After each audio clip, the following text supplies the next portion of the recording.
Hello, this is my 2003 Land Rover Defender TD5.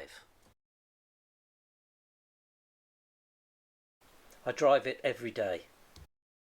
The problem is, over the last couple of weeks, progressively the performance of my Land Rover has been getting worse. Initially I thought it was something to do with the engine, and then it felt like I was dragging around an anchor. I've subsequently found that there was something wrong with the brakes, and this video is about me sorting it out and possibly helping somebody else figure out their problem if they have the same. When I realised the problem was to do with the brakes, I jacked the vehicle up to check the wheels. The back wheels had no resistance whatsoever, however the front wheels had quite a bit of resistance. The brakes were sticking when the engine was running. When I removed the non-return valve from the brake booster, i.e. braking the vacuum, the wheels ran freely. Now, as it was just the front brakes that were sticking, I kind of deduced that the only thing that I've done to the front brakes that I haven't done to the back was change the brake hoses. Now, I've read on the internet that some brake hoses collapse in the middle. I was a little bit sceptical about this theory, but I decided that as the only thing that the two front wheels had in common was the new brake hoses, I decided to replace them. Here you can see I'm demonstrating how stiff the wheel is, this front wheel is, when the engine's running. And the minute I release the vacuum from the booster, the wheel runs freely.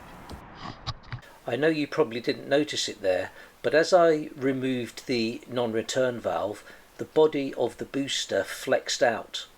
And obviously when I reapplied a vacuum to the booster, it flexed back in until the vacuum was released again. Anyway, I set about starting to replace the first brake pipe.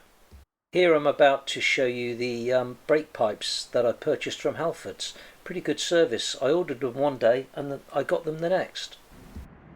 I'm going to try and change these hoses over as quickly and as efficiently as possible. I'm starting by putting a clamp on the end of one of the new rubber hoses. I loosen and undo the first connection.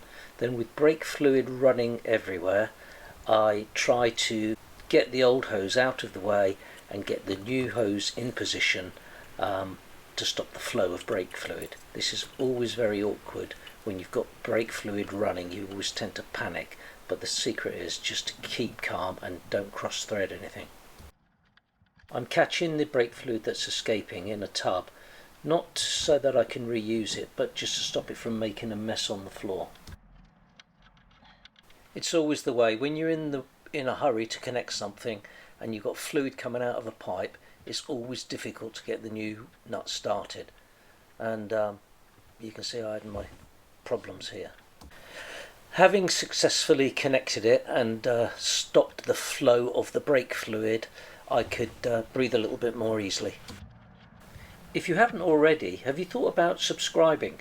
Subscribing is free and it helps give incentive to create more content. Thank you. Incidentally, I would always use two spanners here, one to hold the brake pipe and one to do up the union, but I'm holding the camera, so I've got a bit of artistic license.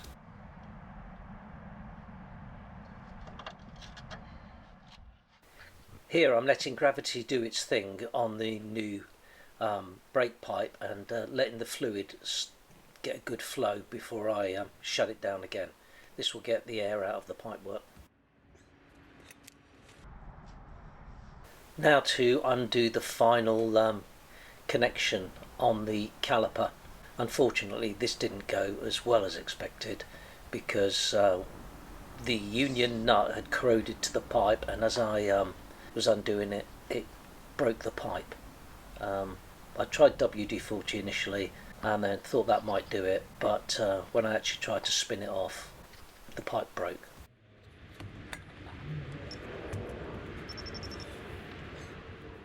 It's no good crying over spilt milk or brake fluid in this